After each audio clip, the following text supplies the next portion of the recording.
সালামকে বলেন মুসা তুমি চলে যাও ইযহাব ইলা ফিরআউনা ইন্নাহু তাগা।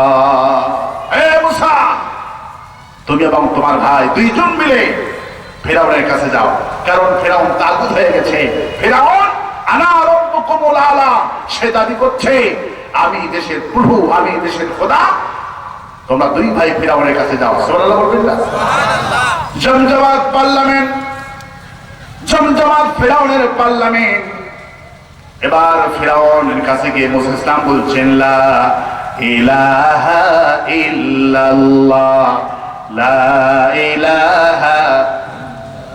যখনই ফিরআউনের সামনে গিয়ে মুসা ইসলাম জিকির করলেন, ফিরআউন বললে কে তুমি? আনা রাব্বুকুমুল আলা, আমি তো সবচেয়ে বড় রব, আমি ছাড়া আর কোনো ইলাহ আছে নাকি? এবার মুসা বললেন না, তোমাকে আমাকে যিনি বানিয়েছেন তিনি আমাদের রব। এবার ফিরআউন বলল ঠিক আছে তুমি কে? বলল আমি নবী। বলে তুমি যদি নবী হও তাহলে ভরা পার্লামেন্টের ভিতরে কিছু মুজিজা দেখাও, কিছু তোমার কাছে নবী যে তোমার কাছে দলিল কি? আল্লাহ পাক বলে মুসা আর দেরি করো না। ফিরআউন এবার দেখতে চায় তুমি নবী কিনা। ওয়ামা তিলকা বিয়ামিনিকা ইয়া মুসা। সুবহানাল্লাহ। ও মুসা তুমি যে ফিরআউনের দরবারে নিয়ে গেছো একটা, তোমার হাতে এটা কি? ক্বালা হিয়া আসায়া। সুবহানাল্লাহ বলে। আল্লাহ এটা আমার লাঠি। আল্লাহ বলল মুসা ক্বালা আলকিহা ইয়া মুসা, মুসা তুমি এটা ফেলে দাও। ফিরআউনের সামনে, সমস্ত মন্ত্রীর সামনে এই লাঠি ফেলে দাও। সুবহানাল্লাহ বলে। ফালকাহা ফাইযা হিয়া হাইয়াতুন তাসা। অমনি যখন মুসা ইসলাম এই লাঠি ফেলে দিল, আল্লাহ পাক বলে আমি এই লাঠিকে সাপ বানায়া দিলাম। আর আস্তে কম সুবহানাল্লাহ। এই সাপ শুধু সাপ হয়ে ছোটাছুটি করতে লাগলো। আল্লাহু আকবার বলে। সাপ গর্জন দিতে লাগলো। সাপের গর্জন শুনছেন কি কখনো? সাপের গর্জন যখন মুসা শুনল, ফিরআউন শুনল, ফিরআউনেরও ভয় ধরে গেছে, মুসারও ভয় ধরে গেছে। কারণ নবী হোক সাপই হোক, সাপ দেখলে ভয় আছে না নাই? আছে না নাই? এবার মুসা বলল আরে ফালাইলাম কি হইল কি? আল্লাহু আকবার বলে। ফালাইলাম লাঠি। কি ফালাইলাম? লাঠি হয়ে গেলাম হলো কি? এবার মুসা ভয় পেয়ে গেছেন। আল্লাহ বলছেন মুসা ভয় পেও না। ক্বালা খুযুহা ওয়ালা তাখাফ সানুঈদুহা সিরাতাহাল উলা। ও মুসা লা তাখাফ, ভয় পেও না, তুমি সাপের গায়ে হাত দাও, এটা যেমন লাঠি ছিল আমি আল্লাহ তেমন লাঠি বানায়া দিব। লা তাখাফ, ফিরআউনের মতো ভয় পেও না, কারণ ফিরআউন হলো আমার বিরোধী আর তুমি হলে আমার পাইকাম্বর। সুবহানাল্লাহ বলে। আমার ভাইয়েরা, আমার বন্ধুগণ, ফালাইলেন সাপ, লাঠি হইল কি? সাপ হয়ে গেল। এবার ফিরআউন পার্লামেন্টে সিদ্ধান্ত নিলেন এই মুসা আমাদেরকে দেশে থাকতে দিবে না। মুসার হারুন দুইজন ভাই জাদুঘর হয়ে গেছে, এদের মোকাবেলা করার জন্য দেশের জাদুঘরদেরকে ডাকো। বড় বড় জাদুঘরকে আনা হলো মোকাবেলা করার জন্য। মুসার সঙ্গে মোকাবেলা করা লাগবে।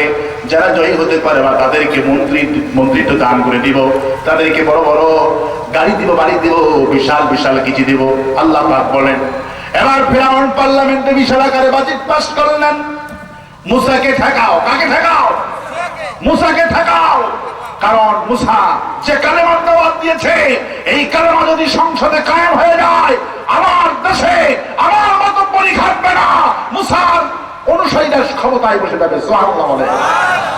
এটি হলো মূল কারণ, এটি হলো মূল সংঘর্ষের কারণ, এটি হলো মূল প্রবাদ। লা ইলাহা, কিয়ামত পর্যন্ত যদি আমরা জিকির করি, এই জিকিরে কিন্তু সরকার বাহাদুর ভয় পাবে না। ভয় পাবে? এই জিকির মসজিদের মধ্যে কিয়ামত পর্যন্ত জিকির করি, সরকার কি ধরবে নাকি? মামলা দিবে নাকি? কিয়ামত পর্যন্ত কোন জালিম সরকার কোন ফা হুজুরদেরকে হাফিজদেরকে ধরে ধরে জেলখানায় বন্দি করে না।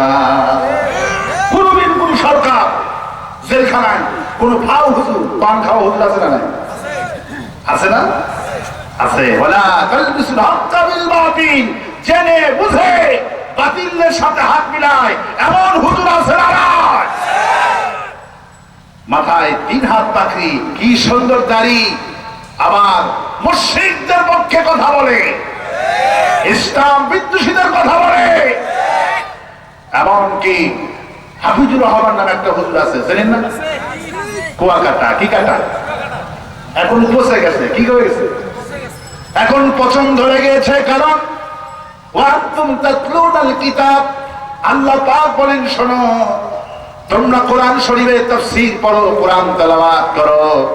ওয়ান্তুম তাতলুনাল কিতাব, তোমরা কোরআন শরীফ থেকে তোমরা কোরআন পড়ো, অথচ ভুলে গেছো। আর বামপন্থীদের সামনে তোমরা একাকার করে ফিরে দিয়েছো। আজকে বড় বড় পাকড়িওয়ালা, টুপিওয়ালারা, ইসলাম বিদ্বেষী আল্লামা সাঈদীর মতো এত বড় মুফাসসিরদেরকে এই হাফিজুর রহমান বলেছেন তিনি হলেন স্বাধীনতা বিরোধী। নাউযুবিল্লাহ। তিনি যখন এই কথা বললেন, মানুষ তখন অবাক হয়ে গেল। একজন আলেমে দ্বীন, কোন মানুষ বাংলাদেশে যত কওমি আলেম আছে, যত পীর সাহেব আছে, সাঈদীর ব্যাপারে আজ পর্যন্ত কেউ বলতে পারলেন না যে সাঈদী রাজাকার। কারণ সাঈদী আসলেই কিন্তু রাজাকার নয়, সাঈদী একজন কোরআনের মুফাসসির। ঠিক কি না বলেন? ইউসুফ আলাইহিস সালাম জেলখানায় গিয়েছিলেন, তিনি বলছেন আল্লাহ তাআলা ক্বালা রাব্বিস সিজনু আহাব্বু ইলাইয়া মিম্মা, হায় আল্লাহ তাআলা আমাকে যে ধর্ষণের মামলা দিয়ে জেলখানায় পাঠিয়েছে রব্বুল আলামিন, হায় আল্লাহ তাআলা আমাকে যাদের দল করার জন্য আহ্বান করা হয়েছে, আমি যে কুকর্ম করি নাই এই জন্য আমাকে জেল দেওয়া হয়েছে। আল্লাহ আমি যদি 1000 বছর জেলখানায় থাকি, এই জেলখানা আমার জন্য উত্তম, তবু ওদের দলে যাব না। ঠিক কিনা বলে? আমাদের আল্লামা শুধু নয়, আমরাও জেলখানায় যাব, তবুও তোমাদেরকে সমর্থন করব না। ঠিক কিনা বলে? এই জেলখানা আমাদের জন্য উত্তম আশ্রয়।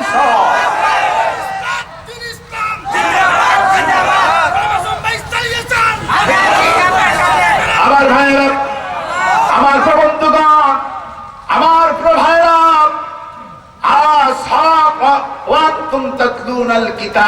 তোমরা এই কোরআন শরীফ তেলাওয়াত করো, অথচ তোমরা কোরআন তেলাওয়াত করে বাতিলদের সাথে হাত মিলাও। আছে না নাই? কিন্তু কোন মুমিন বাতিলের সঙ্গে হাত মিলাতে পারে না। পারে? কোন মুমিন ফাঁসির মঞ্চে যাবে, জেলখানায় যাবে, তবুও বাতিলদের সামনে হামাধারত করবে। আল্লাহু আকবার বলে। আমার ভাইয়েরা, আমার বন্ধুগণ, এই যে মুসা আলাইহিস সালাম সংঘর্ষ শুরু হয়ে গেল। সংঘর্ষ কি জমি নিয়ে? কি নিয়ে? সংঘর্ষ কালেমা নিয়ে। কি নিয়ে? তোমরা কালেমা পড়ো মসজিদে, কালেমা পড়ো মাদ্রাসায়। আজ আমার দেশে সব কিছু ওপেনলি চলছে, শুধু শিক্ষা করে করো না। ঠিক? শুধু মসজিদে করো না, ঈদগাহে নামাজ পড়তে পারবো না, করোনা ধরবে। মাহফিল আসবে না, করোনা ধরবে। এই জন্য আলেমদের কোনো করোনা ধরে না, ধরে ধরে নাস্তিকদের আল্লাহ বিদায় করতেছে। ঠিক কিনা বলে? আজ পর্যন্ত কোনো বড় আলেম ইন্তিকাল করেছে? আজ পর্যন্ত কোনো মুমিন মারা গেছে? যত করোনায় মারা গেল সব নাস্তিক। সব কি? নাস্তিক আর মুরতাদ মারা গিয়েছে। তোদের মরা কেবল শুরু হয়েছে, কিয়ামতের আগে আরো মরবি তোরা। ঠিক কিনা বলে? আমার ভাইয়েরা, আমার বন্ধু ফেরাউন পার্লামেন্ট আইন পাস করলেন, যত টাকা লাগিয়ে দিব মুসাকে ঠেকাও। কাকে ঠেকাও? কারণ মুসা জাদুকর, বড় জাদুকর। জাদুকরদেরকে আনা হলো, টাকা হলো, মুসার সাথে মোকাবেলা করতে হবে। কোন সুবহানাল্লাহ, আল্লাহু আকবার বলে। হক মানুষ বেশি দরকার হয় না, একজন হক ব্যক্তি হলে গোটা দেশ কাঁপানো যায়। আল্লাহু আকবার। যখন মুসা, হারুন এখন নবী হয় না, একা মুসা আলাইহিস সালাম মুসা আলাইহিস সালাম দাওয়াত দিচ্ছেন, যেখানেই বাতিল সেখানে প্রতিবাদ। আল্লাহু আকবার। দাওয়াত দিচ্ছেন, যেখানে যাবেন দাওয়াত, রিস্কায় উঠবেন দাওয়াত, বিয়াইকে দাওয়াত করবেন দাওয়াত, মেয়েকে দাওয়াত করবেন দাওয়াত, জামাইকে দাওয়াত করবেন দাওয়াত। বাবারা এসো, হে আমার কওম, হে আমার জাতি, এসো এক আল্লাহর গোলামি করি।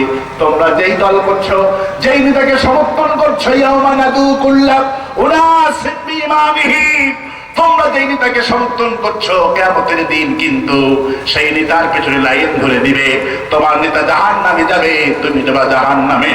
এই জন্য আমরা বলি, ওই শাহরিয়ার মুগলি কবিরের পেছনে লাইন ধরতে চায় না, নাস্তিক হাজারুল হকিনুর পেছনে লাইন ধরতে চায় না। আমরা লাইন ধরবো সাইদি সাহেবের পেছনে, আমরা লাইন ধরবো কাদের মোল্লার পেছনে। কারণ যারা আল্লাহ দিয়ে জীবন দিয়েছে, রক্ত দিয়ে শহীদ হয়েছে, তাদের দলে থেকে মরতে চায়।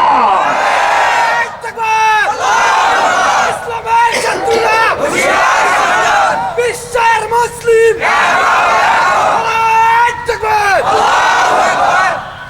আমার ভাইয়েরা, আমার প্রবন্ধগণ, নাস্তিকদের পক্ষে আমরা কখনো থাকবো। আমার বন্ধুগণ, এই জন্য বিশ্বকবি কবি সম্রাট আল্লামা ইকবাল কি সুন্দর করে বলছেন, বাতিল সে দবনে ওয়ালে আয়া সে মা নেহি হাম, বাতিল সে দবনে ওয়ালে आया से मां नहीं हम, सोबर कर चुका है तो इंतहा हमारा।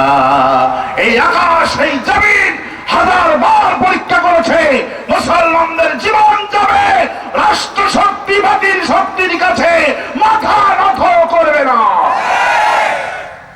কেউ মাথা নত করছে? ফাঁসি হয়ে চলে গেছে।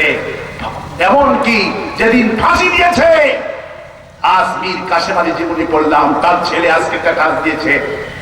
আমার আব্বা যেদিন মরে যান, সেদিন আমার আব্বা রোজা ছিলেন। আল্লাহু আকবার বলেন। রোজা থাকা অবস্থায় দুনিয়া থেকে বিদায় হয়ে গিয়েছে। আমার ভাইরা, আমাদেরকে মেরে কখনো কমানো যাবে না। আমাদেরকে যত মারবা তত মারবে। কাফেররা চেয়েছিল বদরে মুসলমানদেরকে শেষ করে দিব, কিন্তু বদরে মুসলমানদের মারলেন, ওরে মারলেন না, কমলেন। উহুদে আল্লাহ 3 গুণ বাড়ায় দিলেন। উহুদে মারলো মুতার প্রান্তরে 10 গুণ, মুতার প্রান্তরে মারলো তাবুকের প্রান্তরে আল্লাহ 30 গুণ বাড়ায় দিল। মুসলমানদের যত মারবা তত ফোটাই ফোটাই কর্মী বানায় দিব। আল্লাহু আকবার। একটা শহীদের রক্ত যতগুলো ফোঁটা পড়বে, ওই এলাকার জমিন তত উর্বর হবে, তত কর্মী জন্মগ্রহণ করবে। আর তোমরা শেষ হয়ে যাবা, ঠিক কিনা বলে? যখন ফখরুদ্দিন সাহেব ক্ষমতায় ছিল, আজকের প্রধানমন্ত্রী জেলখানায় ছিল, ঠিক কিনা? বীরদলের নেত্রী এখন বর্তমান বেগম খালেদা জিয়া, ঠিক কিনা? আর সাইদি সাহেবকে প্রস্তাব করা হয়েছিল যে হুজুর আপনাকে বের করে দিব, চুপচাপ ঘরে বসে থাকতে হবে। সাইদি সাহেব বলেছেন, খালেদা জিয়ার মতো আমি বের হতে চুপচাপ চাই না। জেলখানার বাড়িটা কি অবস্থা হয়েছে, ঠিক কিনা বলে? কোনো কথা বলতে পারতেছে? কোনো কথা বলতেছে না। এগুলো ভাওতাবাজি, ভণ্ডামি। বিএনপির কর্মীরা কই স্লোগান দিয়েছিল, খালেদা জিয়া ভয় নাই, রাজপথ ছাড়ি নাই, ঠিক কিনা? আমি বলি, খালেদা জিয়া ভয় নাই, রাজপথ ছাড়ি নাই, তোমার উপর হামলা হলে আমরা কিন্তু নাই, ঠিক না? এটি হলো বাস্তব, এটি হলো বাস্তব। আমার ভাইয়েরা, ভয় পাওয়ার কোনো কারণ নাই, হতাশ হওয়ার কোনো কারণ নাই। যতদিন থাকবো কালেমা নিয়ে থাকবো, কিলে থাকবো। রাসূল বলছেন, যাদের শেষ কালেমা হবে, আল্লাহ পাক তাকে বিনা হিসাবে জান্নাত দিয়ে দিবে। আর আসতে বলে আমি, আর আসতে বলে আমি। ফেরাউন কেন হলো? মুসা আলাইহিস সালাম দাওয়াত দিচ্ছেন, কিসের দাওয়াত দিচ্ছেন? কালেমার দাওয়াত দিচ্ছেন। বাজারে গেছেন, দেখে একটা বিশাল বড় দোকান, সেই দোকানে একটা বাবুর্চি আসছে, খুব সুন্দর চেহারা, এসে তিনি তরকারি কিনতেছে। মুসা আলাইহিস সালাম বলছেন, বিন আইনা আনতা, তুমি কোত্থেকে এসেছো? বললো, আমি এসেছি ফিরাউনের দরবার থেকে। লোকেরা বললো, হুজুর ইনি হলেন ফিরাউনের বাবুর্চি, ইনি প্রতিদিন এই বাজারে এসে চাঁদা আদায় করে। কি আদায় করে? চাঁদা আদায় করে। মুসা আলাইহিস সালাম বললেন, তুমি কোন দেনা পাওয়া পাও? বললো হ্যাঁ নবী আমি পাই, এই লোকটার থেকে আমি কয়েক হাজার টাকা পাবো, কিন্তু সে আমাদের দেয় না। বললো আমার দেশে ব্যবসা করতে হলে চান্দা দিয়ে বসবাস করতে হবে। আজ আমার দেশে চান্দা আছে না নাই? বাজারে চান্দা আছে না নাই? শহরে বাড়ি করবেন চান্দা আছে না নাই? যারা চান্দা আদায় করো কিয়ামতের দিন ফিরআউনের সাথে হাসর হবে তোদের। ঠিক কিনা বলো? আমার ভাইয়েরা মুসা ইসলাম বললেন যে এই লোকটার টাকা দিয়ে দে। কি দিয়ে দে? লোকটার টাকা পরিশোধ করে দে। কয় দিব না, কি করবো কর। নবী করিম সাল্লাল্লাহু আলাইহি ওয়াসাল্লাম বললেন মুসা আলাইহিস সালাম তো খুব রাগী তবে ছিলেন, যখন রাগ করতো মাথা দিয়া ধোঁয়া বের হতো। যখন রাগ করতো মাথা দিয়ে কি বের হতো? ধোঁয়া বের হতো। একটা জীবন্ত মানুষের সঙ্গে ধোঁয়া বের হয়, আপনি থাকবেন তার কাছে? বলবেন যে মাথায় মনে হয় বাষ্ট হয়ে গেছে। ঠিক কিনা? বিশ্বনবী সাল্লাল্লাহু আলাইহি ওয়াসাল্লাম বললেন মুসা আলাইহিস সালাম যখন সিরিয়াস রাগ করতো পাগড়ি পরা থাকতো, চুলগুলি ছিল কোকড়া কোকড়া, রাগের চোটে পাগড়ি ভেদ করে চুলগুলি আলিফের মতো খারাপ হয়ে যেত। যখন মুসা আলাইহিস সালামের মাথা দিয়ে ধোঁয়া বেরা শুরু হয়েছে, বাবুর্চি কই এটাকে? এবার দোকানদার বলে এটা হলো এই জামানার পয়গম্বর মুসা আলাইহিস সালাম। সুবহানাল্লাহ। এবার মুসা বলছে টাকা দে, যত বাকি টাকায় গুলি আন। কই দিব না, কি করবো কর। বাবুর্চির ওজন ছিল 300 কেজি। কত কেজি? 300 কেজি। আর ফিরআউনের ওজন ছিল 750 কেজি। আনা রব্বুকুমুল আলা এমনি দাবি করেননি, 750 কেজি ওজন ছিল ফিরআউন, বিশাল বড় দেহ।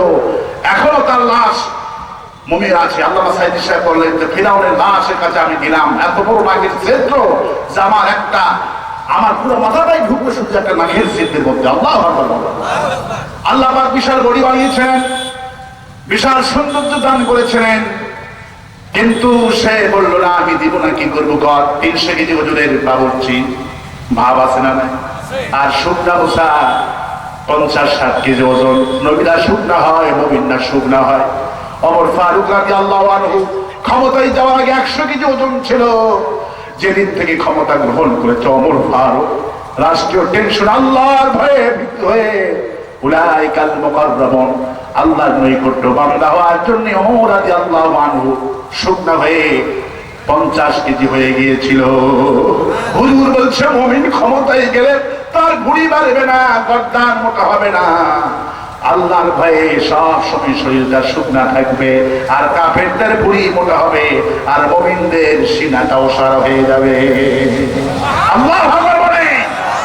এবার মুসা আলাইহিস সালাম বলছেন টাকা দে। কই দিব না, 300 কেজি ওজন। চিন্তা করলো মুসার সাথে বাড়াবাড়ি লাগবে, কিন্তু সে জানে না এটা নবীর হাত। কেন শুকনা হতে পারে, এর মধ্যে কি আছে? শক্তি আছে। নবী করিম সাল্লাল্লাহু আলাইহি ওয়াসাল্লাম বলছেন জান্নাতি 40 জন তরুণের শক্তি আল্লাহ পাক এক একজন নবীকে দান করে দিয়েছে। আল্লাহু আকবার বলে। এবার বললে তে কই দিব না, থাপ্পড়, এক থাপ্পড়ে পলতি মুগরির মতো জায়গায় পড়েছে। আল্লাহু আকবার। এই খবর যখন পার্লামেন্টে গিয়েছে, জাহাপানা শুনছেন আপনার দেহরক্ষী বাবুর্চি তো মারা গেছে, 300 কেজি ওজন বাবুর্চি, যাকে দিয়ে আপনি একটু মাতবুরি করতেন। সবার আগে ফিরআউন বলে এই কাম মুসা ছাড়া কেউ করেনি। আল্লাহু আকবার বলে। এটা হলো ফিরআউনের স্বভাব। কি স্বভাব?